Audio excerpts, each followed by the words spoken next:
Chez Garbage, looking to book a fall tasting? No, we don't carry Chainsaw Man. That's art, not trash. Yes, I know they talk about boobies a lot. Especially her. Everyone wants her to sit on them, sir. Look, I'm not gonna sit here for like 20 minutes explaining to you the minute differences between mindlessly self-indulgent, puerile adolescent fantasies and a postmodern exploration of yearning and anxiety through a pre-post-ironic grindhouse shonen battle workplace sitcom lens. I've already done that 4 times today, so good day to you, sir! Sorry about that. It's been a frustrating season. We've got some real premium trash in. I'm talking top shelf, bottom of the barrel goods, with more harems than isekai for once. But all anyone wants to talk about is the one with the mommy and the chainsaw guy, which I'm not even licensed to serve. But you don't want to hear me, bitch. You actually know what you're here for. And, as I said before, we've got a superb selection of grade A garbage anime for you to dine on this fine evening. So I won't stand in your way any longer. Without further ado, this is the hottest trash of fall 2022, brought to you by Shirabune and Monochrome Mobius, a new traditional JRPG set in the world of Utaware Rumono. For some, that's all you needed to hear. Steam links in the doobly-doo. Have fun. For the rest, Utaware Rumono is an acclaimed strategy RPG series from Aqua Plus, the creators of Tears to Tiara and White Album. Coming from a visual novel powerhouse, the series has always had great writing and especially world building, heavily inspired by ancient Japanese history and culture. With multiple tribes of beast people, giant birds and velociraptors where the horses ought to be, and a magic system that lets the series' bone-massed heroes turn into giant laser beam shooting kaiju, it's one of the most unique and well-realized fantasy worlds out there. But to this point, we've only been able to interact with it at arm's length, through tactical maps and dialogue windows. For the first time, Monochrome Mobius, Rights and Wrongs Forgotten, lets you ride your own dang horse raptor through the valley of Enakamwe and walk the bustling streets of Yamato's capital on your own 2 feet, accompanied all the while by a gorgeous soundtrack from one of the best music teams in the biz, and a cute and quirky cast of party members who are a delight to hang with through its 30 to 50 hour campaign. Combat is snappy and satisfying, like the best RPGs of the PS2 era, with the action ring turn order system providing plenty of tactical depth to keep those hours engaging. But at the end of the day, just like those classics, the way that Monochrome Mobius sucks you into its world and takes you on an epic journey through it is undeniably its greatest strength. If you want to see more of that world, all 3 Utaware Rumono games are on sale at a massive discount through November 23rd to celebrate this new game's launch. And if you buy it at any point before January 31st, you'll get a bonus soundtrack and digital art book. So, yeah, it's an old school JRPG with a rich fantasy world unlike anything you've seen before, unless you've seen Utaware Rumono. Sounds awesome, and you're definitely gonna buy that. But sometimes you simply want to enjoy the familiar comforts of a totally generic, Tolkien-esque-ish JRPG setting. And for those times, there's isekai. Well, normally there is, but the only isekai on tonight's menu is actually wildly creative, so you're gonna have to settle for some I can't believe it's not isekai style harem anime as a substitute. And we've got 2 of those on offer this season, one of the mostly wholesome, mindlessly wish-fulfilling variety, and another one where all the girls wear the skimpiest outfits imaginable, and, by a stunning coincidence, only ever seem to fight the molestiest entries in the monster manual. Wait. My mistake, there's actually 2 of that second type, but Peter Grill Season 2, now with not 1, but 3 annoying little sister characters, isn't really the sort of trash we serve in this establishment, or the sort that YouTube would let me get away with showing even a single second of. By the way, if you missed the summer hottest trash videos in your sub box and recommendation feed, that's why. Yes, even with how much we already censored it, which obviously I can't even show you an example of right now because Clearly it wasn't enough to appease the almighty algorithm. But you can go watch that video yourself to see how hard we went with the censors if you're wondering why so many of the clips in this video are smeared with extra thick Vaseline. Futoku no Guild at least gives my editors something postable to work with. Marginally, since, you know, them outfits and them camera angles. It's one of them anime where you can tell the clothes are only still on because the audience is into that, but unlike Grill, it at least has a bit of a plot between all the plot about a super OP adventurer guy who wants to quit and enjoy a normal college life. Unfortunately, he's the only one who knows how to work his particular molesty monster slaying beat, so now he's got to babysit a crew of grossly incompetent cute girls as they very slowly learn the ropes. Sometimes by getting tied up with ropes. If you've ever wondered, what if Konosuba, but only darkness, you have a sick, sick mind. And Futoku no Guild is here to answer its every sick desire. But you'll have to find those answers somewhere other than an official streaming platform because, yeah, they learned their lesson after interspecies reviewers. And I learned my lesson about putting buxom dog girls in tight clothes on YouTube after Slave Harem in Another World, so that's all I've got to say about that. And frankly, it's all anyone needs to hear about that before deciding whether or not they want to watch it. Futoku no Guild gets 3 Spirit Halloween dumpsters full of unsold sexy D&D costumes that are just completely soaked in gasoline, plus some of those recalled Paw Patrol fire helmets with their ironically faulty flashlights turned on. Now, if you're in the mood for something a little less intense, but that you'll still feel at least somewhat ashamed of when someone walks in on you watching it, that wholesome fantasy harem I was talking about, Beast Tamer, might just be up your alley. Beast Tamer follows the standard I can't believe it's not isekai template C, wherein the main character is a former member of the stereotypical heroes party who leaves due to a personal difference of some kind and discovers his untapped OP magic potential approximately 5 seconds thereafter.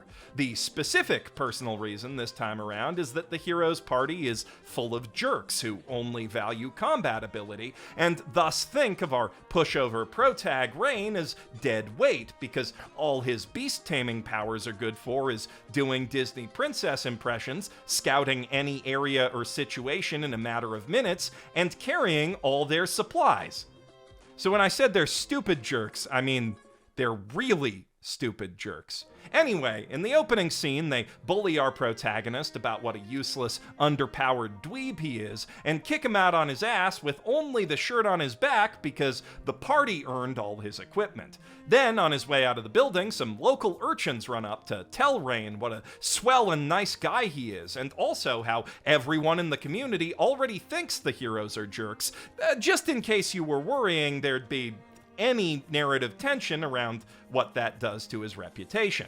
And then, on his first ever solo quest, he just happens to run into a magic cat girl, an ultimate species of beast with massive strength and even more massive gazongas, who informs him that he, alone in his class, has the power and potential to tame such legendary creatures, who will then lend their own incredible powers to him in turn, giving him a super buff body and magic and stuff. And, why, yes, they are all hot girls.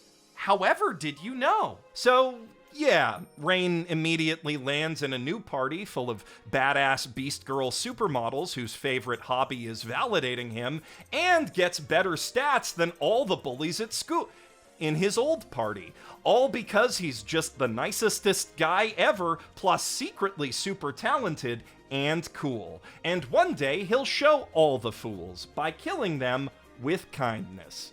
Or violence, but only after they inevitably give him no other choice because they're just too stupid and prideful to realize how better than them he is.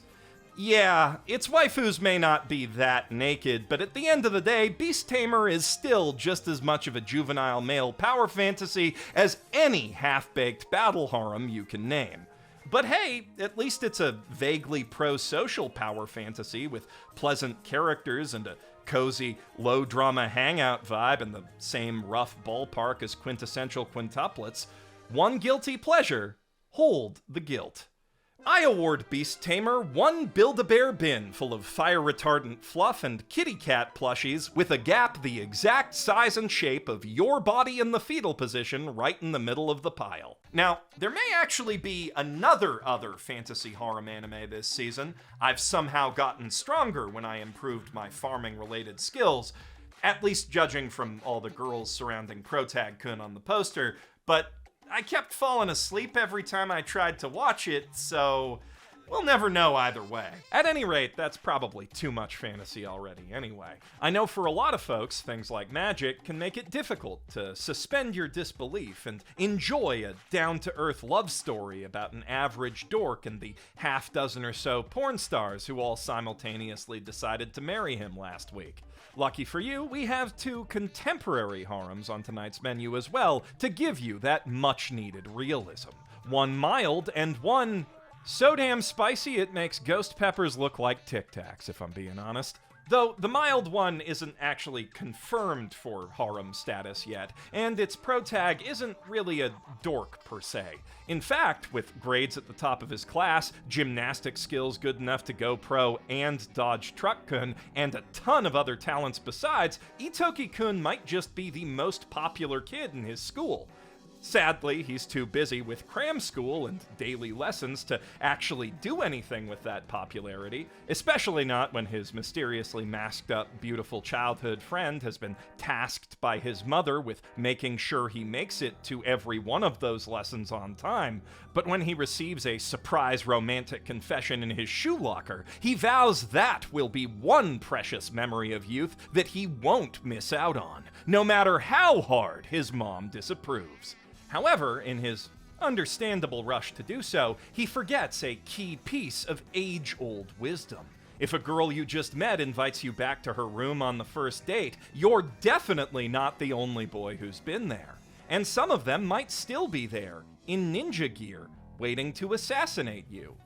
Shinobi no Itoki is a story of secret ninja villages covertly carrying on their traditions and missions in the modern day. And while he doesn't know it yet, Itoki-kun is the sole heir to one of the most ancient and infamous of all, the Iga clan, who've fallen on tough times in recent decades, and those times are only getting tougher now that the leader of the powerful Koga ninja conglomerate has been murdered by, it seems, an Iga blade. Hence why they tried to honey trap our boy and kill him like that. Of course, they're not gonna stop shooting for revenge just because they failed once, and the Koga have eyes and ears everywhere. So, to keep him safe, Itoki's family decides to send him off to a secret ninja boarding school, neutral ground, where the Koga only have enough influence to own their own entire dormitory and also intimidate literally the entire student body into avoiding him. Except for like 4 people, 2 of whom have turned out to be traitors so far.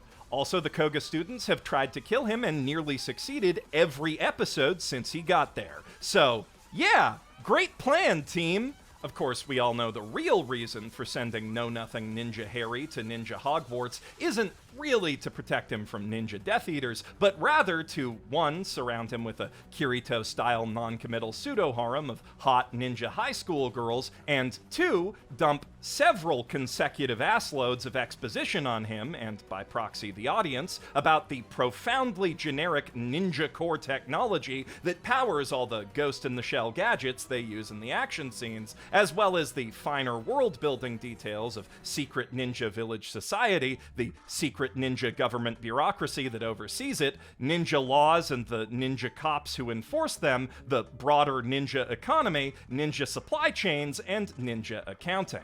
It probably sounds like I'm, exaggerating the mundanity of these ninja plot points for effect, but no, the B-plot of one episode literally hinges on a high-stakes ninja accounting trick. And don't you worry, it's actually far less interesting than I'm making it sound. Thankfully, the show's Sakuga-laden action scenes go a decent way toward making up for that, and the characters are blandly enjoyable in a classic Lay's potato chip sort of way, so if you're looking for some mindless shonen action fun, you could do worse, probably. I give Shinobi no Itoki one business park dumpster full of ninja W2s and ninja fax machines, which might start some sort of ninja electrical fire at some point, but right now it really doesn't seem likely. Luckily, our next display of Pergamentum pyrotechnics is more than volatile enough to make up for it. Love Flops is a harem anime so over the top that a lot of viewers are convinced the protagonist is secretly trapped in some sort of simulation.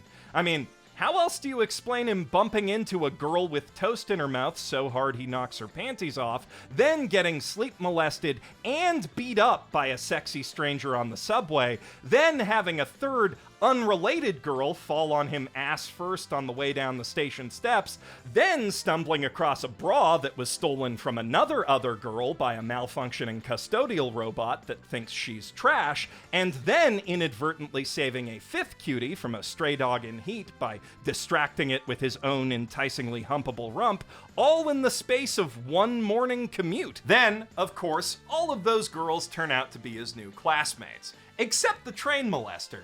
She's his new teacher. And wouldn't you know it, they all hate him on account of the morning's misunderstandings, until he clears them up with barely any effort, at which point they all start spontaneously confessing to him.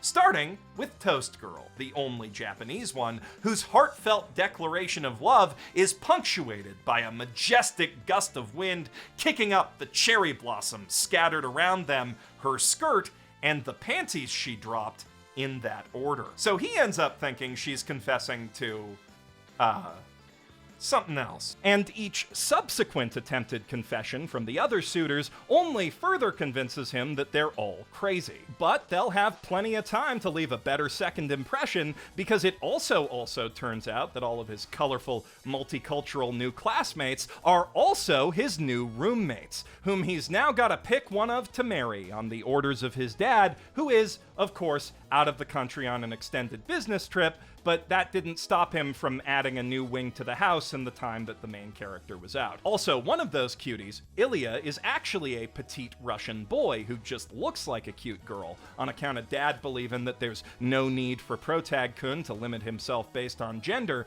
but then actually, it turns out she's really a girl whose dad wanted a son, so he made her live as a man, but then he died, so she keeps pretending to be a boy, even though she wants to be a girl to, carry on his memory or whatever, up until she gets found out because the absurdly big-nosed Tengu mask that she tied to her crotch slips out from under her hot spring towel. And if you think that's a convoluted jumble of anime tropes, wait till you meet his other suitors, like Amelia, the American weeb waifu, who learned Japanese from pornography and thus only knows all the dirtiest kanji. Or Mangfa-sensei, who's secretly on the run from her former life in a shadowy syndicate of Chinese cyborg assassins. Or Karen-chan, the German supermodel who's secretly...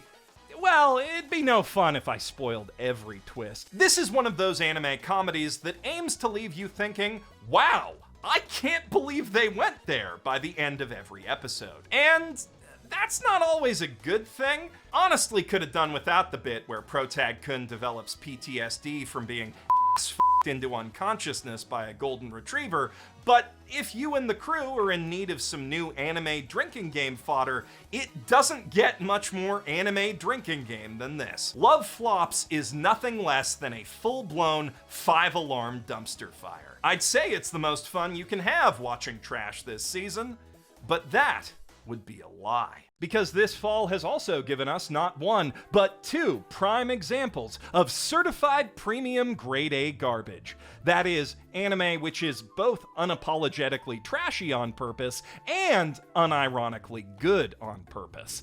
And the first of those is our only isekai of the evening, The Eminence in Shadow, which is just undeniably excellent on a ton of levels. Strong atmosphere, great action scenes, consistently fun animation. It's a solid production through and through with a ton of obvious talent and passion behind it. But that doesn't change the fact that our main character is surrounded by so many beautiful elf and animal girls in jiggly spandex bodysuits that the only reason I didn't lump this in with the harem anime is because that's literally an army. Or the fact that the story story is basically just a vehicle for making all of his wildest middle school dreams and delusions come true. And I don't mean that figuratively. Protag-kun literally threw himself in front of Truck-kun on purpose because he wanted magic powers, which is just the first step toward his ultimate multi-lifelong goal of becoming so insanely OP that not even a nuke can kill him, which he's already accomplished by the time the story proper begins. I am atomic.